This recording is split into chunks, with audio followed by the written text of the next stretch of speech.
Nessa croyait enfin avoir trouvé un coin de paix. Après des années à fuir les trahisons et les faux sourires, elle s'installa dans un petit village côtier, bercé par le bruit des vagues et l'odeur du sel. Elle loua une vieille maison en pierre, un peu isolée, mais au charme fou. Les habitants l'avaient prévenue. Les nuits ici sont étranges. Elle avait ri, croyant à une superstition de vieux pêcheurs. La première semaine, tout fut normal. Puis, la brume vint.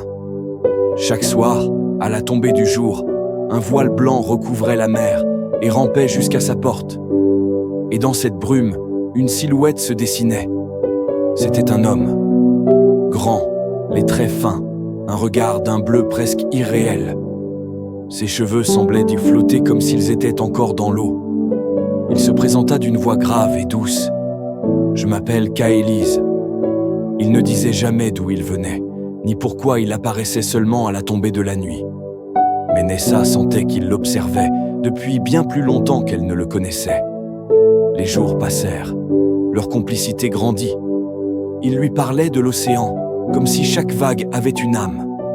Elle, fascinée, oubliait presque de lui demander pourquoi sa peau était si froide, ou pourquoi il disparaissait avant le lever du soleil. Puis, une nuit, la lune se voila. La brume s'épaissit au point qu'elle ne voyait plus qu'un mètre devant elle. Elle entendit un murmure. « Ne m'aime pas, Nessa, ou tu mourras comme elle. » Elle recula. « Comme elle ?» demanda-t-elle. Alors, il lui raconta. Kaélise n'était plus un homme depuis plus de 100 ans. Il avait été un marin trahi, noyé par jalousie, condamné à errer jusqu'à ce qu'une femme l'aime assez pour briser sa malédiction, ou qu'elle se noie à son tour dans ses bras. Nessa sentit ses mains trembler. Elle voulait fuir, mais son cœur battait trop fort. L'amour et la peur se disputaient chaque souffle. Cette nuit-là, il l'embrassa. Ses lèvres étaient glacées, comme l'hiver en mer, mais un frisson délicieux la traversa. La brume s'éleva autour d'eux, comme une étreinte. Elle ne savait pas si elle voulait résister ou se laisser engloutir. Et au matin, la maison était vide. Sur le sable humide, 2 empreintes de pas allaient vers l'océan et s'y perdaient. Mais 3 nuits plus tard, le bruit des vagues devint un appel. Elle sortit, pieds nus sur le sable froid, et la brume se referma derrière elle comme une porte invisible. Kaélise était là, plus proche, plus réelle. Ses yeux brillaient comme 2 éclats de lune noyée. « Pourquoi es-tu revenu ?» demanda-t-il d'une voix basse. « Parce que je veux comprendre. » Il détourna le regard. Son visage, si parfait, se fissurait par moments comme un reflet troublé dans l'eau.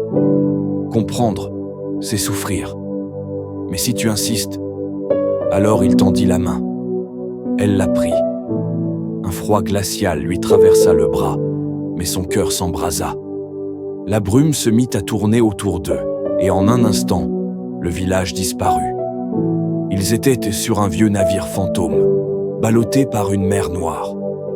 Les cordages grinçaient, les voiles claquaient, et des silhouettes sans visage les observaient depuis le pont. « Voici mon monde », murmura Kaélise. « Chaque femme que j'ai aimée et perdue erre ici. Elles ne peuvent pas partir tant que je ne suis pas libérée. » Nessa sentit des mains glacées effleurer ses cheveux. Un chuchotement glissa à son oreille. « Il te mentira, comme il nous a menti. » Elle recula, paniquée. « C'est faux !» cria Kaélise. Mais sa voix se brisa. Ses yeux semblaient implorer et menacer à la fois.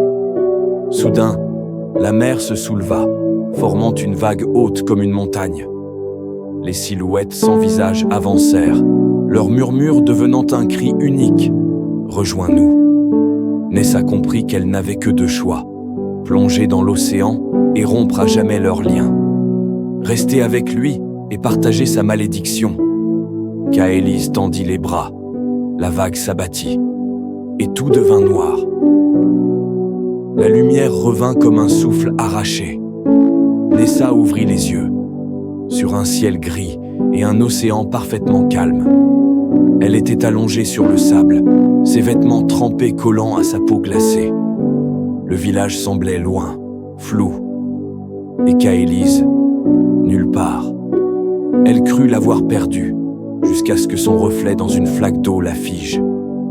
Ses yeux, ils n'étaient bis et plus bruns. Ils brillaient d'un bleu pâle, le même que ceux de Kaélise. « Tu as choisi », murmura une voix derrière elle. Il se tenait là, plus beau et plus triste que jamais. Mais il n'était plus tout à fait translucide. Il avait gagné en chair, en chaleur, en vie. « Tu m'as libéré », dit-il, une larme salée glissant sur sa joue. « Et moi ?» demanda-t-elle d'une voix tremblante. Il détourna le regard. « Toi, tu appartiens maintenant à la mer. »